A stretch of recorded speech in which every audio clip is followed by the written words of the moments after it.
Welcome to your weekly dose of educational, unbiased, and unapologetic business and tax talk. If you're in construction or real estate investing and trying to hammer out the best tax strategies, this show is for you. It's time for Nailed It, the Construction and Real Estate Finances podcast. Let's hammer out financial opportunities and pitfalls with your hosts, Jeremy Bollinger and Ian Grove.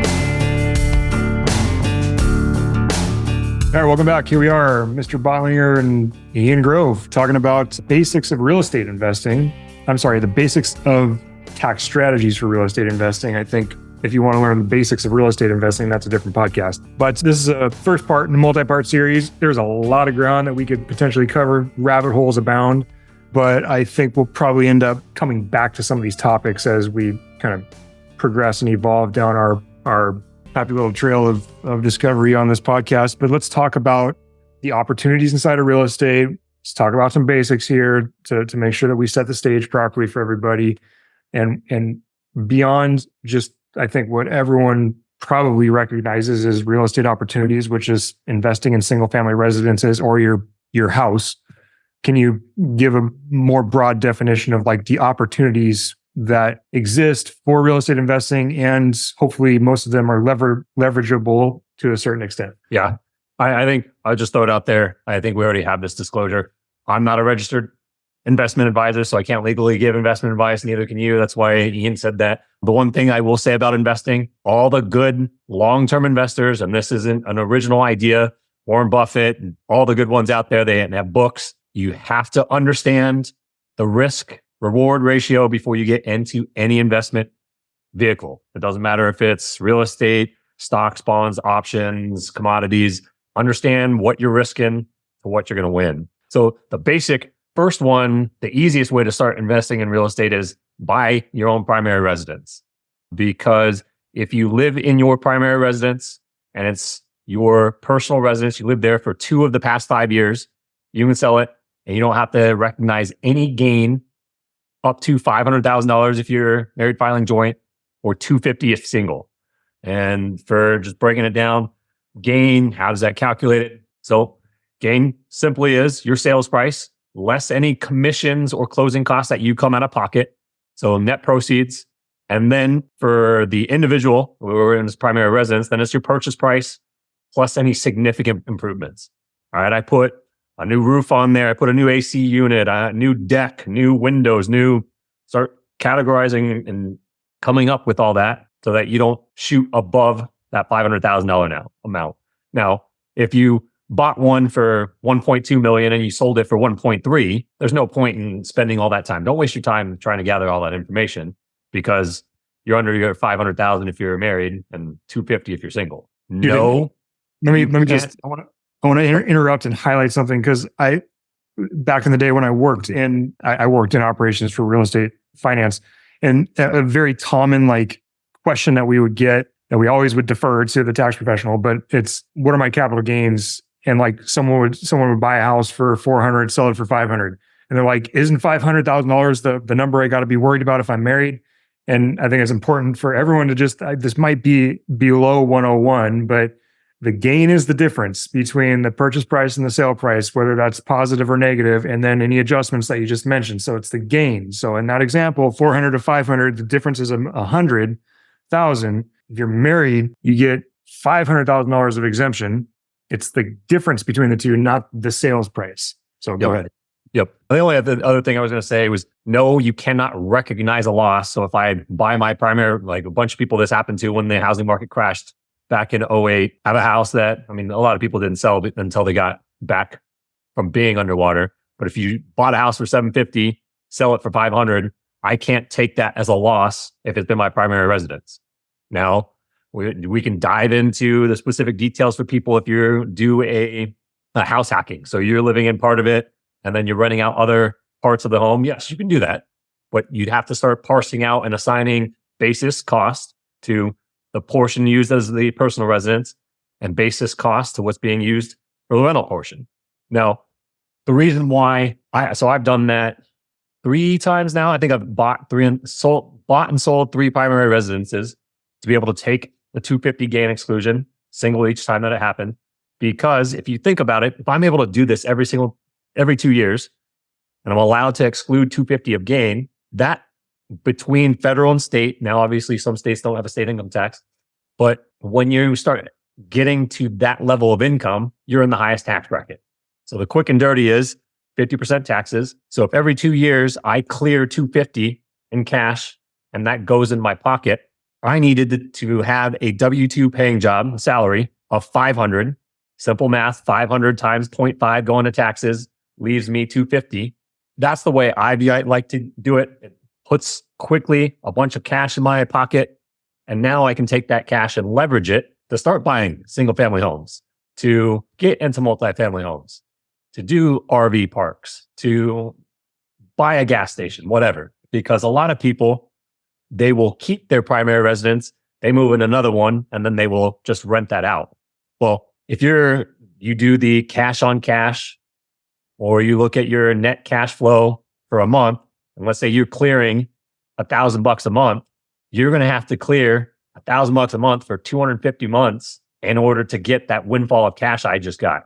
And if I can get financing at the leverage ratio, right, the 20 or 80% loan to value, top of my head, and that's $2 million worth of loans that I can get, right? 250 divided by 0.8. That's real estate, right? Easiest way to leverage.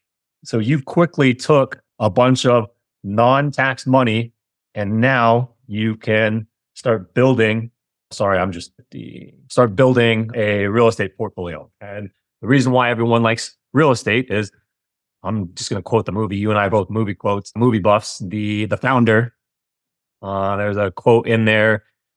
You're not going to get rich and wealthy by selling $1.25 hamburger. You get wealthy by owning the land that leases the building to the tenant. So that's the number one builder of wealth across human civilization, has been real estate and owning land and buildings. True story. We had a client that owned a bunch of, what were they, Taco Bells or something like that. But the franchises were valued, like there's like 25 of them. They're combined 25 Taco Bell franchises were valued at like $10 million total for all of them. But she also owned the buildings that they were in, and that was valued at like 36 or 40 million or something like that. The money's in the real estate. Yep. And my math, so anyone that was listening, and my math was bad, 250 doing an 80% loan to value can get you a 1.25 million loan, because you only have to put down the 20% down payment. Okay. So that's kind of where I started. You don't necessarily have to start that way. A lot of people, depending on who you listen to, they'll tell you start single family homes before you move up in the multifamily. I would just say stick with what you want to know or do.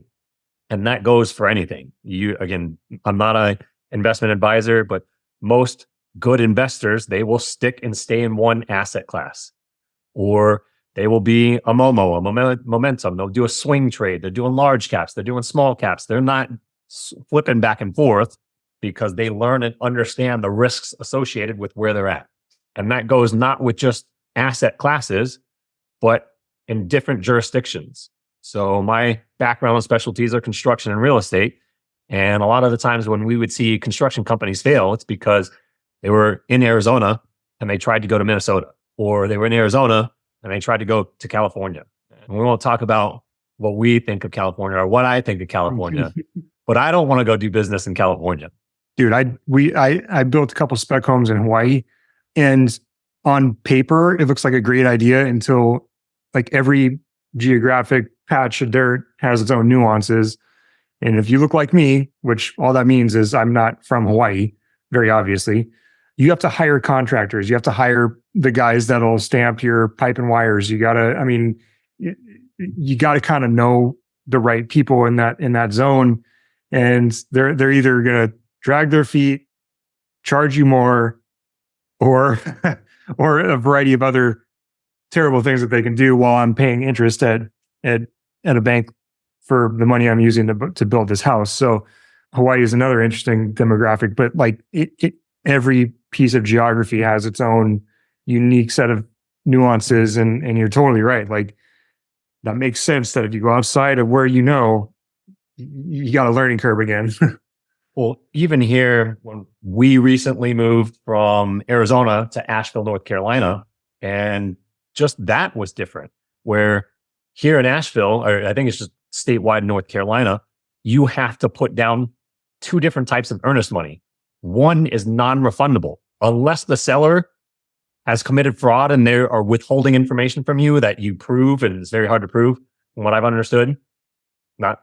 from what I experienced, you don't get that money back. So I put in an offer. I have two different types of earnest money. One, I can get refunded, but after I do that earnest money and make that offer, unless I can prove that the seller committed fraud, I can't get that money back. But I mean, they have to accept your offer, right? Like it's not like they're not just taking a bunch of offers and they're like, hey, thanks for your money. Like, so they accept the offer, and then that's like auto, like you better get your finance. Like, so wait a minute. So even if you don't get past the financing contingency, you have to cough that up no matter what. That's crazy.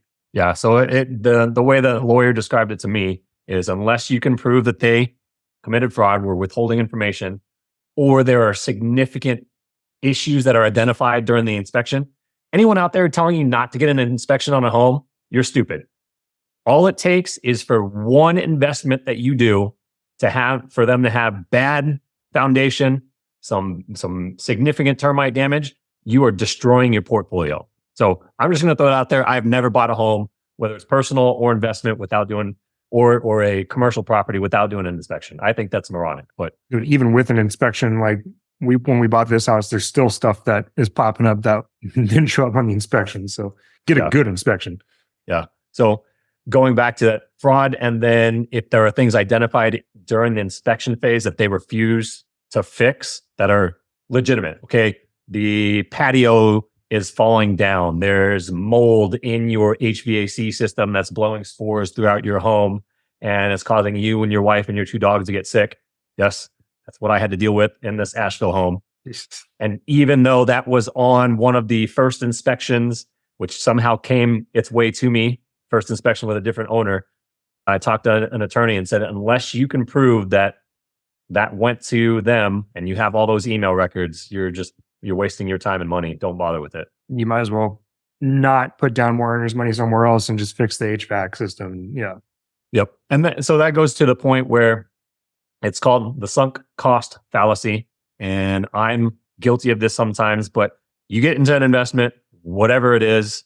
Let's say you do have a major foundation issue and they give you a number. Okay, if it still makes sense after that, all right, fine, I'll come up with more money. But investing, if it doesn't make sense, if now the facts and circumstances changes and it doesn't pencil out, well, shit, I'm not going to throw another $50, $60, $100,000 into it. Let's see if I can't sell it and get someone else to take it over from me, not illegally or being shady, disclosing that there is foundation issues. There's nothing wrong with that. You don't need to win every single time on every investment. That's why there's a book out there in the Tenets of Real Estate Investing and Proper Mindset of Investing, I think is one of them, but various very good books out there. I don't get any kickbacks for referring these, but they talk about this, knowing the risk to reward ratio. If I'm risking $1 to make $2, I only have to be correct 66% of the time Yep. But we're going off topic. So back to real estate.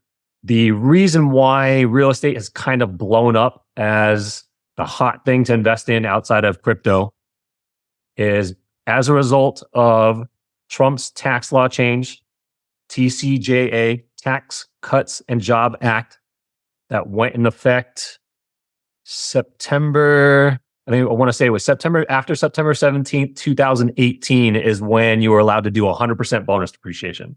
Right after that, sorry, I was wrong. September 28th, 2017. So any assets put into service after that date through 12/31/2022 were eligible for 100% bonus depreciation if the asset was deemed a 5, 7, and 15-year asset class. So we're digging down into some weeds here. Why is that important? So with real estate, I can do what's called a cost segregation study and break out the various components of that building between windows, doors, flooring, cabinets, countertops, etc., because certain of those categories are eligible for 100% bonus depreciation because they fall into the 5, 7, or 15-year asset classes as identified by the IRS. Now, okay, back up a little bit, right? Because this is an intro. anytime, most times when you buy real estate so a building with some land, you have to allocate some value to land. There's 3 different methodologies to determine that value. Easiest and quickest, look at the county assessor website and they will often break it out to you. They'll say land value. You might see another one for land improvement, and then they'll just have improvements or dwelling or building. And I get this question a lot. You don't take, if they put $10,000 for land right there and you bought your building for $1 million, you can't allocate 10,000 to land.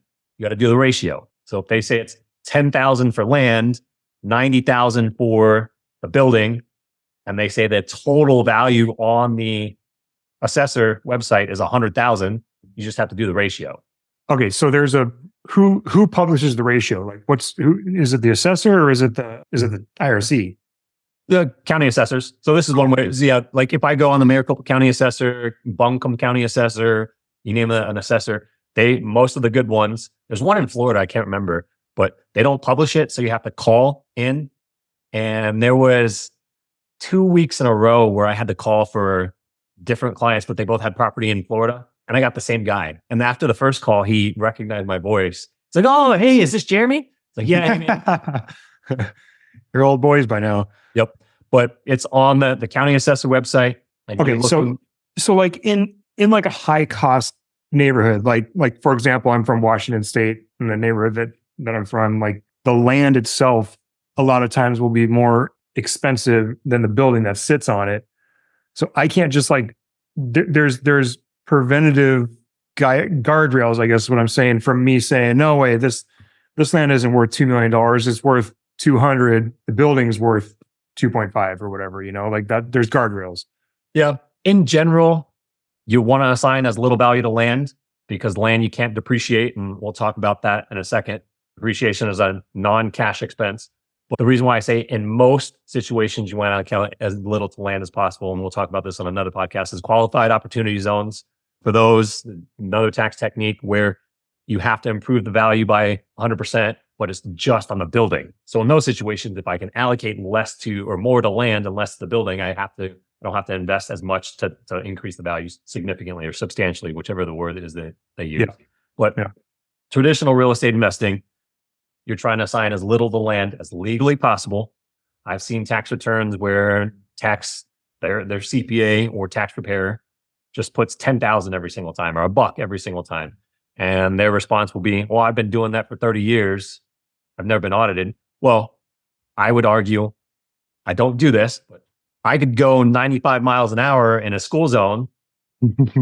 Just because I do it doesn't mean it's legal. Yeah, and right. 2, doesn't mean that there's significant and substantial risk, right? All it takes is one time for there to be a school bus or a kid coming through or a minivan. And I know we just got dark there, but if I'm going 95 in a school zone, it's stupid. Totally. First, easiest, quickest way, circling back, county assessor, just look at the ratio. If that one's not good, because kind of to your example, certain counties, they assign a lot towards the land. Whereas in Maricopa County, where I was born and raised, it's just 10% across the board. If you look up a building, they just make it easy. It's 10% to land. Got it. Well, that's easy. So that one, you don't like the valuation.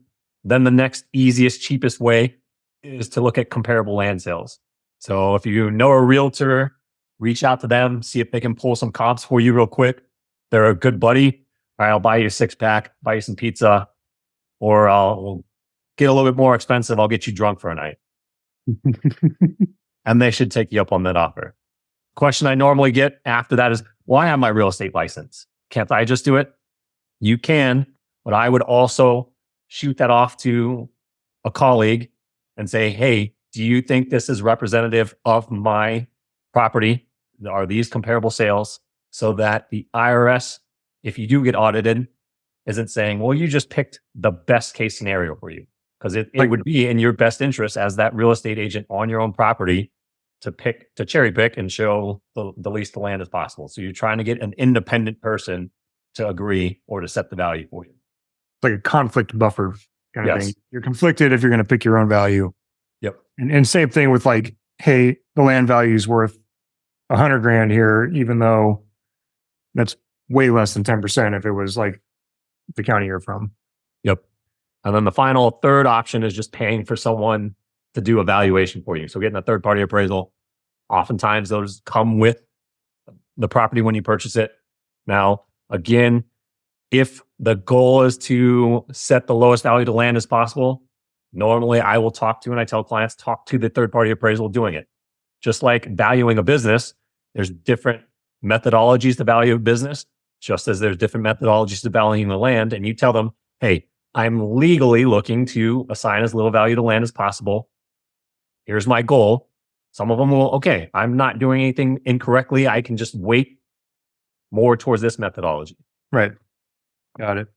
Again, not doing anything illegal. Tax evasion, illegal, end up in jail. And anyone that's a movie buff, Office Space, I don't want to end up in that kind of prison. I'm sure you don't want to either.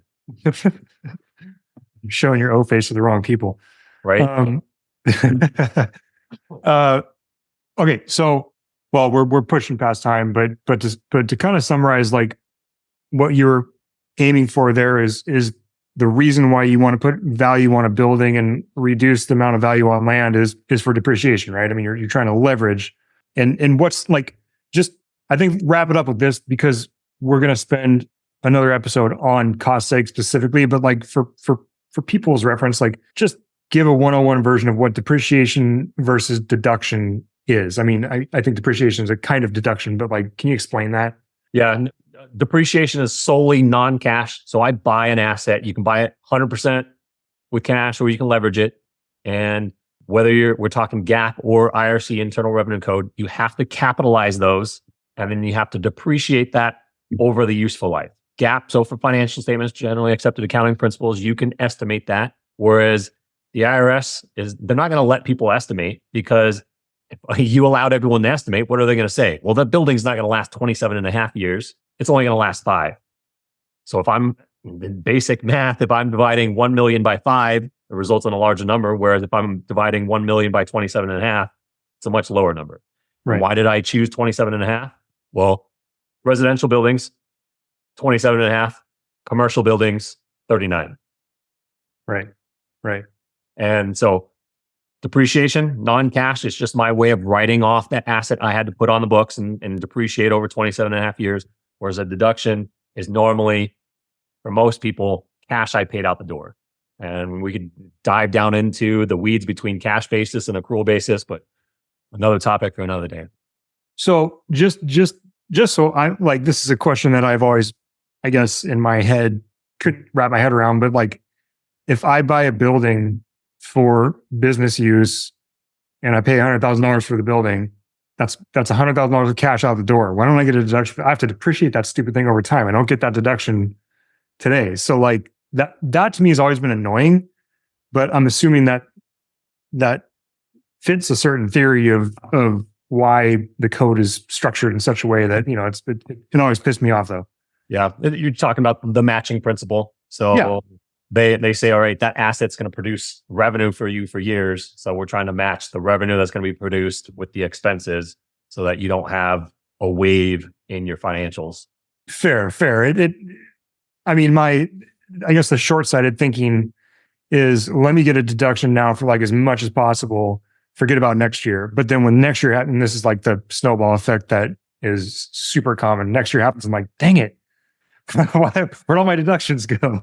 Yeah. But that's maybe another topic for another day. But well, and the reason why again, to wrap it up, why real estate investing went turbocharged and you have everyone on the socials talking about investing in real estate is, okay, you had TCJA that allowed for 100% bonus depreciation. It wasn't just bonus depreciation on new stuff. It was new and old. So previously you could only use bonus on new assets and it wasn't new to you. It was like brand new. Right. So now you could do 100% bonus depreciation, and the quick and dirty math is, say you buy a building, and we'll sum it up with this to put it in terms of dollars and what it can save you for taxes. Buy a building for $1 million. The building is in Maricopa County. I assign 10% to land, so 100,000. I can now depreciate that building, 900,000. Let's just say it's a commercial building over 39 years. I do a cost seg, and the quick and dirty, like safe harbor that I tell people, It's anywhere from 20 to 25% of that value can be broken out in the 5, 7, and 15-year categories. So let's just make it easy and call it 20%.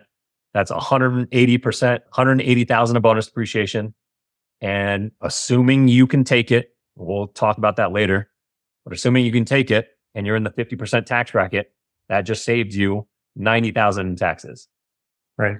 There's your immediate bang for your buck, so to speak, on what real estate can do for you just with tax savings alone. Forget about the income producing component there. And it is, I mean, that's one of the, to me and most of my peers, technically, you can pay me for investment advice and I can give you advice. I'm an investment advisor, but this is not investment advice, but it's the most leverageable way to, I can't go and borrow $1 million with only $200,000 cash in my pocket for a margin account at Charles Schwab. Like, there's no way. I have to have 40. So borrowing on margin, I actually have to have the collateral in order to take a margin loan.